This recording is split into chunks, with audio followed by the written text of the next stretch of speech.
Hey everyone, what's going on? I'm Sergio Lopez. Welcome back to the channel.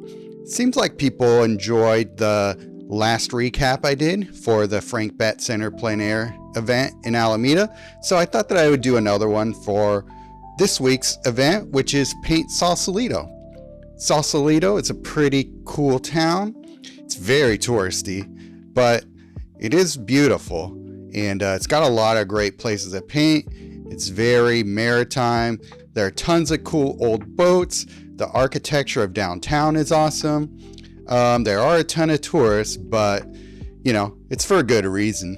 It's got kind of this like European Riviera type of vibe, and it seems to be a popular destination for Europeans, which is kind of funny because, I don't know, Europeans traveling halfway across the world to come to a place that looks like Europe, but whatever, to each their own. So anyhow, I'll just go through my paintings here and talk a little bit about all of them and maybe give you a few stories and insights as to how they came together. I did all gouache paintings this time around as well. When I do Sonoma in a couple weeks, I'll probably do some oil as well because I plan on doing some larger pieces, and I'm not quite there yet with gouache to try and do some large ones on the spot yet, but I did branch out a little bit, and we'll get to that soon. But let me show you first this one that I got here, the very first painting I did for the event. So here we go. 8x10 gouache on paper mounted to panel. I called this one Edgar's Adventure because, I don't know, I'm a silly boy. I like to name the animals in my paintings. So we got Edgar the egret there. He was stalking around the little canal there as I was painting. I was kind of fascinated by him. I was kind of rooting for him to find his meal. And there were a lot of seagulls and crows, kind of keeping an eye out. Very opportunistic creatures, those seagulls and crows. So that one's actually done over the course of a couple days. The first day spent a lot of time just trying to establish things, working as quickly as I could, but things just weren't totally coming together. I felt like I was trying to do too much in 1 2-hour block. So I definitely had a lot easier time really finessing things on the second day I was out there and just slowing down, putting together the right shapes where they go. But that first day was really valuable, of course, because it helped me set up everything so that when I came back in the second day, I can just put in all the little details, tighten things, refine them.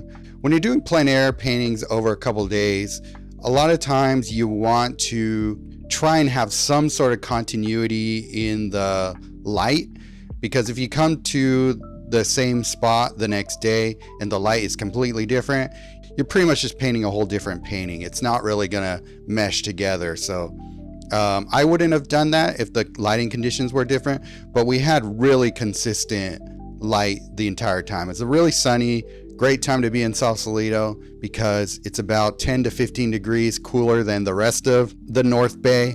So I was fortunate to be out there. But anyway, putting in all those initial shapes and everything, and then coming back in, tightening up everything and making angles more accurate and whatnot, makes it all come together. So it was kind of a risky composition, putting one of the major focal points right at the bottom of the painting there. But I do think that there's a nice little eye path that happens in the piece. So maybe you agree, maybe you disagree, but that is how that one came together. Next one, we got Off the Beaten Path. It's also an 8x10 gouache painting off of Gate 5 Road in Sausalito, California. And so as far as the painting goes, I was looking at the scene, and you know, the big iconic monument that is Mount Tam that looms over the entire area there makes for a very dramatic subject. And the light is constantly changing on it, especially at that time of the day, which was like late afternoon. One of the things that I like about that part of the town is that it's where it kept all the local character of it being like a very maritime kind of blue collar type of area there. Things are very weathered, things are starting to fall apart. So most tourists aren't really there for that kind of stuff, but that is the type of character that I love about these kinds of towns, because that's where a lot of the history comes from, a lot of the grit of a town, which can be really appealing to an artist who wants to play around with textures and composition, shapes, forms, and whatnot. It took me a little while to find a good spot to actually paint that from. There were some compositions that I liked a little more, but you know, they were in the middle of the street and it's not really feasible to paint where a bunch of cars are going to drive.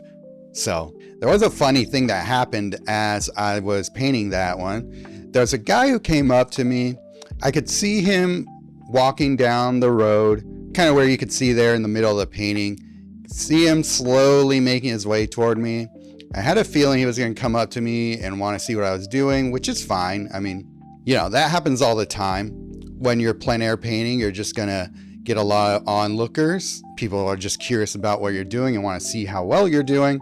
And it kind of gives you a gauge as to how well you're doing to the general public. If they want to stop and you get a compliment out of it, you're like, okay, I'm not doing too bad.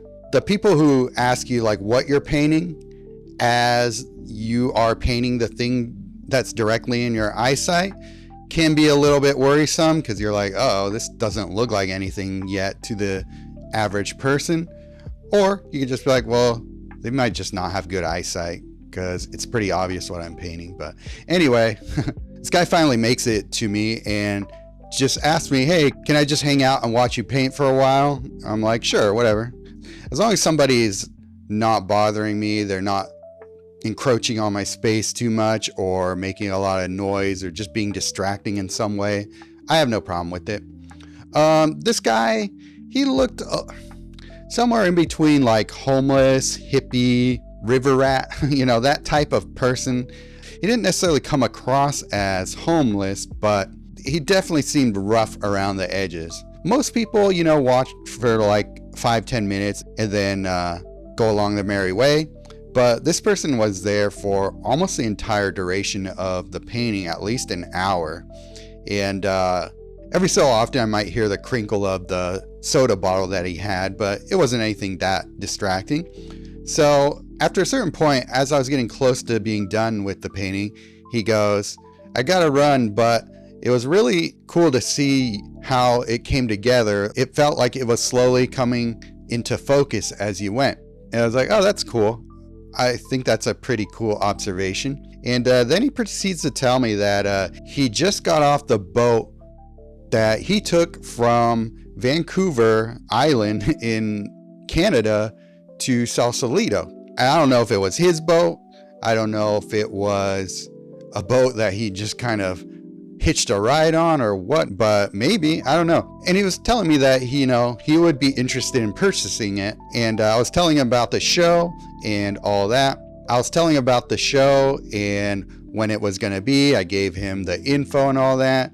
He took my name down. Maybe he'll find me on Instagram. Maybe he'll find this YouTube eventually. But you know, when I come across people like that and they tell me that they're going to do something, 90% of the time they never follow through. And this person didn't necessarily look like they had the money to spend on a painting that would go for $700 in a gallery, but you never know. I would love to be proven wrong about that, but I was definitely judging the book by its cover there. But I've been doing this for 15 years, so I'm pretty good at judging that kind of thing. But we'll see. I'd love to have egg on my face in that situation. All right, let's look at the next one. So here's one of the smaller ones. Barracks in the Cypress. It's at Cavallo Point in Fort Baker. I actually don't really know what's the difference between Cavallo Point and Fort Baker. I guess Fort Baker is the actual military operation there, and Cavallo Point is just referring to the land that it's on. But here you go. So for the most part, they wanted us to stay in the general vicinity of downtown Sausalito where all the tourists are, and it makes a lot of sense because they're going to get a lot of people passing by, going to be curious and asking about what's happening, why are so many artists descending upon their town. But there were a couple of days where we had opportunities to explore the greater Sausalito vicinity. So I went over to Fort Baker, one of my favorite areas to paint. It's got a great view of the Golden Gate Bridge, which I did try to paint this one, but I wasn't super happy with it. It needed another day or two of work on it, so I ended up not finishing that one. But I did finish this one. It took a little time and some thought into the design to figure out how to best depict this scene. So I surrounded that super bright roof with a bunch of cypress and other trees around it. Really makes it pop out there. It's kind of a nice little salmony, peachy kind of color that can be appealing. You got that nice complementary color contrast with the light kind of minty greens and that dusty red. So it is a complementary color scheme, but it's not super in your face. But I don't know, maybe someday I want to try and get into doing a little bit more overt color schemes, like more analogous colors, and not just rely on neutral grays all the time. But, you know, I love my neutral grays though, so it's hard to give those up. This was also on hot press paper, which is not something I really enjoy. I find it a little too slick, and I have a little bit less control over my strokes with it, but there are some advantages to it. It's pretty easy to establish the shapes. You get a little bit more control over hard edges because the texture is not getting in your way. So it does make sense for these types of really small architectural scenes, because you could be a little bit more precise with each stroke. Your texture is not getting in the way of your edges and lines and all that. Okay, next one. So here's the largest one I did. Under the red flowering gum in Tiffany Park, which is right off the main street there. Those red gum trees, when they flower, are really dramatic and eye-catching. So it was a scene that had caught my eye as I was scoping out the area before. So I definitely wanted to come back and try and do something there. And so there's a nice little park that has a lot of little benches, and it was a popular destination for us painters to set up and paint. There were like 3 or 4 of us at some point, and it's also great because it was a pretty hot day. The sun was pretty strong, so getting out of the sun and into these shady areas that still have a good spot to paint from, that still have a good view, is pretty valuable. So, and it was nice because I know I was going to do a larger piece there. That one's 11 by 14, and it was going to take me a while. So if I could find a place where the lighting was consistent, that was perfect for me. Dappling light is always really tricky to paint because it's always moving. Depending on where the direction of the sun is, it's going to change what the light is doing as it's going through the trees, how the shadows are going to be shaped, how the light is going to filter through the trees there. So the best thing you can do is plan it out as best as you can. I took some photos and used my Notanizer app, and I was just playing around with it, trying to figure out what will be the best 3 value setup for the scene here. As I was analyzing the picture, I noticed that there was a lot more jumbles of values than I thought just by looking at it with my eyes. Your brain will do a thing where it will want to organize things in a way that makes sense to your brain, and that's not necessarily going to translate to a photo because the photo doesn't have a brain. It's not making decisions for you. You have to make the decisions whether you're looking at the scene or the photo itself. When you're looking at this Notan, it's still not going to be perfect. You might still have to sketch it out or just on the fly make those adjustments to the picture as you go. So this was a fun one to do. There were a lot of people who came by and asked what I was doing, or they were just curious about the show itself. So it was good to be able to promote it a bit. Hopefully I do see some of those people at the show, which at the time of the recording is happening today. So I'll let you know afterwards how the show went. One interesting interaction I had was this girl, probably in her mid-20s, came up to me and asked me right away, "Oh, are you using gouache?" And that always tells me that the person is an artist, because only artists know what gouache is. If it's a layman, I just usually say it's watercolor, or if they want to know more, I tell them about gouache and I just say it's an opaque watercolor. If they have more questions beyond that, then I'll tell them, but it's usually only other artists who are interested in the medium that I'm using, beyond just knowing what the name of it is. But anyway, this person asked me if I know James Gurney. And in my head, I'm like, well, you can't really be a gouache artist and not know who James Gurney is. But I'm like, yeah, I know his work very well. He's been an inspiration for me. Matter of fact, here's one of his books. The one he did with Thomas Kincaid, for example. But I also have Color and Light, which is kind of an essential. And so we chatted a little bit, and she tells me that she learned from him that shadows have color in them. That's one of the most basic things you can learn, of course, but you don't think about it. If you've been studying art for like 25 years, like I have, these are just things you take for granted at a certain point because they're year one stuff. But most people who come to art just decide to pick up a brush one day. They might not understand that. So it was just kind of interesting. It was just like, oh man, my artistic life changed when I learned that. Just like, well, welcome to being an artist, especially a plein air painter. So yeah, that one was a pretty ambitious painting. It took a couple of days, so I spent about 5 hours on it, but it's rich with lots of detail. I think I did pretty good with organizing the values in a sensible way. And yeah, it's got some nice color pop to it. So we'll see how people feel about it when they see it. Okay, next up we got Pride of the Community, which is a little scene from Galilee Harbor in Sausalito. It's a little painting of some sunflowers at the community garden there. Really cute place, really charming area. There are tons of different scenes to paint just in that little spot. And it's popular because it's right next to Dunphy Park, which is where I painted Edgar's Adventure. And most importantly, there are public bathrooms and free parking if you can get there in time.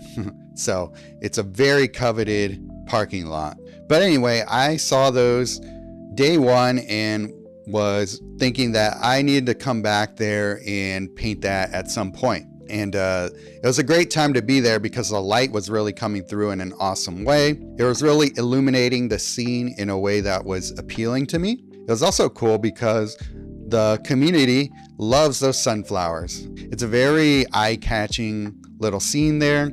So I'm hoping people in the community connect with it. It feels like a place that artists and art lovers would enjoy. So I'm hoping it touches somebody in the heart in just the right way. But yeah, this one definitely has some Heather E. Martin vibes. You know, not only the sunflowers, I mean, she paints sunflowers a lot, so that's part of why I'm making the comparison. So not only was it, you know, the sunflower subject matter, but also it was like the strong raking light and the simplified, almost whimsical sort of quality that the background has. So yeah, if anybody says that painting reminds them of Heather, I could totally see why. I did have a kind of a funny interaction with somebody as I was putting my things away, and she comes up to me and says, "Oh, can I see what you did?" And I'd already put the painting away. And I was like, "Oh, here, let me show you it." And I hand her the paper with the painting on it. She goes, "Ah, that's a cool photo." And I just kind of chuckled because I thought she was kind of joking. But she kind of stares at it for a little while. You know, I start to take it back and she goes, "Where's the painting?" And I go, "Oh, that is the painting." She goes, "Oh." Apparently it was so realistic to her, she couldn't even tell it was not a gouache, which like kind of blows my mind because I mean, I could look at a painting, most paintings, and just be able to tell right away. Even very photorealistic ones, I can tell right away if it's a painting or not. I mean, I didn't think I painted it so realistic that it was indistinguishable from a photo, especially if you look at it. You can probably see some texture in the picture and all that, the brushwork. But anyway, I tell her about the show and everything, and she sounded familiar with it. And the way she was talking, she sounded like she was an artist too. She wanted to apply for shows and stuff that they have there. And I'm just thinking to myself, wow, you are an artist who I'm sure is familiar with painting, and you couldn't tell that it was a painting. That is kind of concerning. I'm trying to take it as a compliment, but it is still pretty funny to hear. All right, and now for my final piece. Did this one last evening, the Queen of Dock 265. That was a scene that was near the main marina area of Sausalito, over by the Spinnaker restaurant, I believe. Actually, I should check on that to make sure. So I spent maybe over an hour trying to find this boat. And why was that?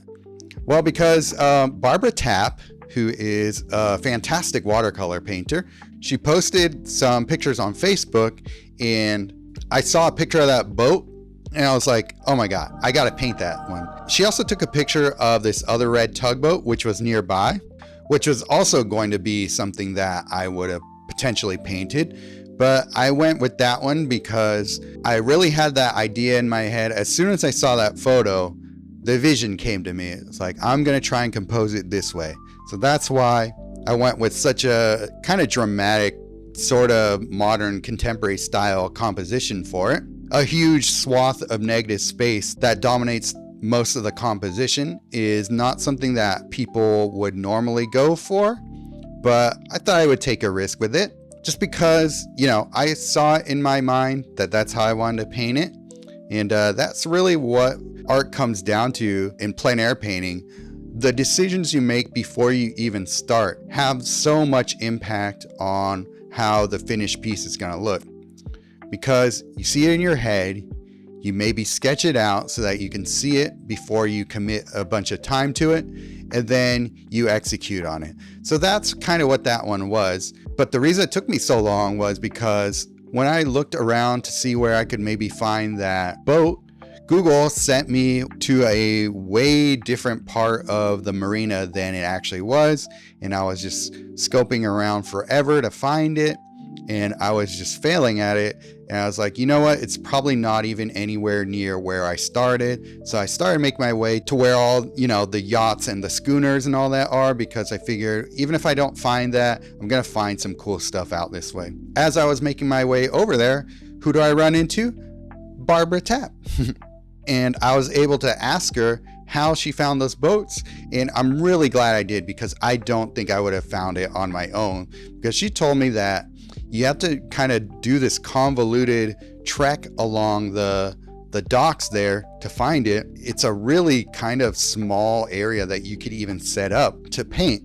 So as you could see here, I actually had this set up under this gangway, I guess you would call it. I think that's what those are called. I don't even know if people saw that I was there. It would have been kind of funny to like scare people as they walked over me there.